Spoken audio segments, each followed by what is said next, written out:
This is the patient came for diagnostic video bronchoscopy to take a lavage fluid from the bronchus to rule out tuberculosis in SLE lung.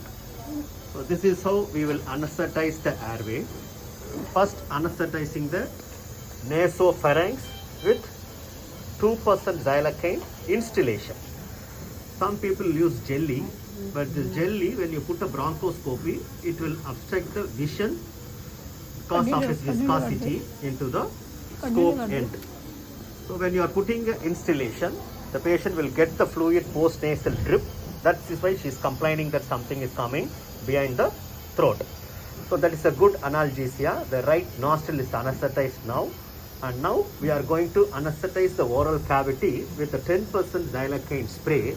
And this spray, when you put into the oral cavity, we should ask the patient to rinse the mouth. அம்மா வாயில் ஒரு மருந்து அடிப்பாங்க, அந்த மருந்தை வாய்க்குள்ளார கொப்பளிச்சுக்கணும். அப்போ தான் வாய் பூரா வந்து மறுத்து போகும். நம்ம ஸ்கோப்பி போடும் போது உங்களுக்கு எந்த பாதிப்பும் இல்லாமல் இருக்கும்.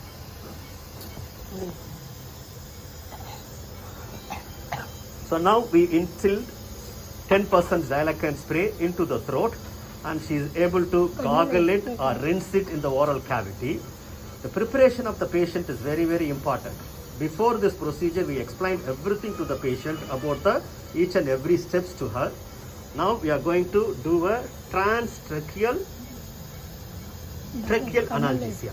Here we are using 4% xylocaine into the trachea, palpating the thyroid cartilage, and sliding down the thyroid cartilage, you can see the cricoid cartilage.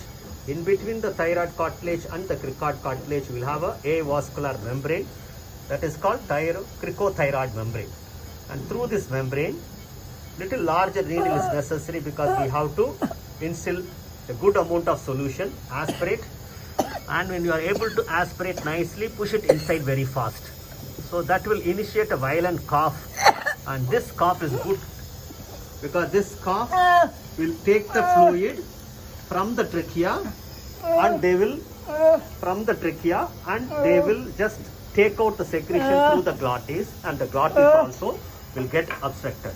So now we are going to wait for 5 minutes before doing a bronchoscopy for the airway analgesia to act properly.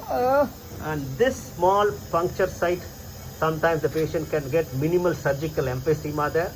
Sometimes because of this puncture, the patient get a small bleeding into the trachea, and that tracheal bleed sometimes will give you a blackout or a red out when you are doing a bronchoscopy. அம்மா மெதுவா அனத்த வேண்டாம், மெதுவா அமைதியா மூச்சில் தொடுங்க. கொஞ்ச நேரத்துல எல்லாம் மறுத்து போயிடும், நம்ம ஸ்கோப்பி பண்ணிக்கலாம்.